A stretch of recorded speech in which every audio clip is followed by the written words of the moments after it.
চলতেছে, পাশে গান চলতেছে। তো আমাদের প্রিন্সেসরা মেকআপ করতেছে, কিছুক্ষণের মধ্যে মঞ্চ চলে আসবে।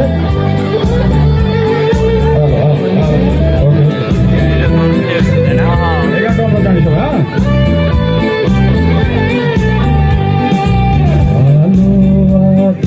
ভালো থেকো, আকাশের ঠিকানায় চিঠি লিখো। ভালো আছি, ভালো থেকো, আকাশের ঠিকানায় চিঠি লিখো।